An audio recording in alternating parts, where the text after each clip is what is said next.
Mga kabahay, kung naghahanap kayo ng inspiration para sa isang bahay na maganda, malaki, matibay, at higit sa lahat, abot kaya, siguradong magugustuhan ninyo ang bahay na ipapakita natin ngayon. Dahil ang bahay na ito ay may kakaibang combination, native house design na pinagsama sa concrete construction. At ang mas nakakagulat dito, mga kabahay, ang kabuuang nagastos nila ay nasa 125,000 pesos lamang, kasama na ang labor at materials, pati na rin ang electrical installation. Kaya ang tanong, paano nila nagawang may tayo ang ganitong kalaking bahay sa ganitong budget? So ayan na po, makikita natin ang unang bahagi ng construction. Naka-layout at nakasukat na ang kanilang bahay bago nila sinimulan ang mga pangunahing trabaho. Makikita rin natin na nakabuhos na ang mga poste, habang unti-unti na rin ginagawa ang mga pader gamit ang hollow blocks. Ang concrete portion ng bahay ay inilagay nila sa mga importanteng bahagi ng structure, lalo na sa mga area na kailangan ng mas matibay na support. At habang ginagawa ang concrete walls, makikita rin natin na mayroon silang poste na kadugtong ng native portion ng bahay. Maganda ang ganitong concept dahil hindi naman kailangang puro concrete ang buong bahay.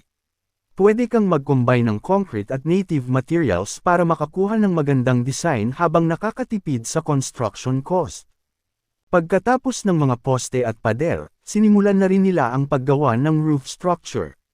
Ayan, makikita natin na nilagyan na nila ng trusses ang bahay. At ang ginamit nila para sa mga wooden components ay coco lumber. Isa ito sa mga materyales na madalas ginagamit sa mga budget-friendly construction, lalo na kung gusto ng owner na magkaroon ng natural at native look ang design. Para naman sa bubong, gumamit sila ng corrugated metal roofing.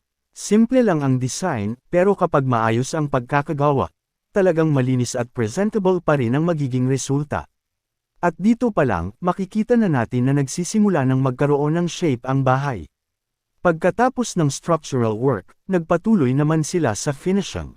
Ayan, makikita natin na pinapalitan na ang concrete walls. At kahit simple lang ang materials, kapag malinis ang pagkakagawa, ibang-iba talaga ang itsura. Mapapansin ninyo na smooth at malinis ang finish ng concrete portion ng bahay. Hindi rin kailangang gumastos agad ng malaking halaga para maging presentable ang isang bahay. Minsan, nasa design, proper planning, at tamang paggamit ng materials lang talaga. Sa flooring naman, makikita natin na natapos na rin ang kanilang sahig. At kung pagbabasehan ang size ng bahay, masasabi nating maluwag-luwag na rin ang space na nakuha nila. Ang buong bahay ay may sukat na humigit kumulang 6 by 10 meters. Medyo malaki rin ang pinagawa nilang septic tank, na mahalaga para magkaroon ng maayos na sanitation system ang bahay. Kahit budget-friendly ang construction, magandang makita na pinag-isipan pa rin nila ang mga essential parts ng bahay. Ngayon naman, punta tayo sa loob ng bahay. Dito makikita natin na nagsimula na silang maglagay ng mga frame at division para sa iba't ibang bahagi ng interior. Unti-unti na nilang hinahati ang spaces para sa mga kwarto at iba pang areas. At dito na natin makikita ang pinaka-interesting na part ng design. Gumamit sila ng native wall design para sa ilang bahagi ng bahay. Kaya kapag pumasok ka sa loob, hindi lang ordinaryong concrete house ang makikita mo. May combination ng modern concrete finish at traditional native style. At para mas maganda at mas matibay ang ibang bahagi ng interior, naglagay rin sila ng double wall, kung saan plywood ang ginamit. Simple pero functional ang approach nila. Para naman sa mga bintana, gumamit sila ng jalousie windows. Classic na design ito na bagay sa ganitong style ng bahay. Bukod sa simple itong tingnan, nagbibigay rin ito ng natural ventilation sa loob. At kapag maraming hangin ang pumapasok sa bahay, malaking bagay iyon lalo na sa mainit na panahon. Kung makikita ninyo ang finished house, talagang mapapansin agad ang combination ng native design at concrete construction. Modern ang dating pero mayroon pa ring natural at traditional na character. At ang nakakatuwa dito, hindi kailangan ng sobrang mahal na materials para makagawa ng ganitong klaseng bahay. Sa tamang planning at tamang pagpili ng materials, posible palang makagawa ng magandang family home kahit limitado ang budget. At hindi lang basta maliit na shelter ang bahay na ito. May provision ito para sa 2 bedrooms, living room, dining area, at toilet and bath. Pero ito talaga ang pinaka-interesting na part.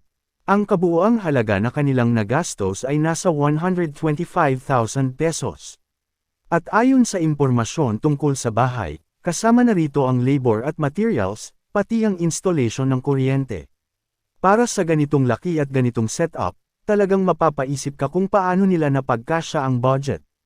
Isa sa mga naging malaking factor ay ang paggamit nila ng coco lumber at native materials, kasama ng concrete sa mga importanteng bahagi ng bahay. Hindi rin sobrang komplikado ang design, kaya mas manageable ang construction cost. At makikita natin na kahit budget-friendly ang bahay, hindi naman nawala ang pagiging functional at magandang tingnan. Native sa ilang bahagi, concrete sa importanteng areas, at modern ang final appearance. So mga kabahay, ano ang masasabi ninyo sa design ng bahay na ito? Worth it ba ang peso 125,000 budget para sa ganitong klaseng bahay? Kung ikaw ang magpapagawa, ano ang unang bahagi na gusto mong idagdag o i-upgrade? I-comment ninyo sa baba ang inyong opinion dahil gusto nating malaman kung ano ang masasabi ninyo tungkol sa ganitong native concrete house design. At kung nagustuhan ninyo ang ganitong house tour at budget-friendly home ideas, i-like ang video, mag-subscribe sa channel, at i-share ito sa mga kaibigan o kapamilyang nangangarap magkaroon ng sariling bahay. Maraming salamat sa panunood, mga kabahay.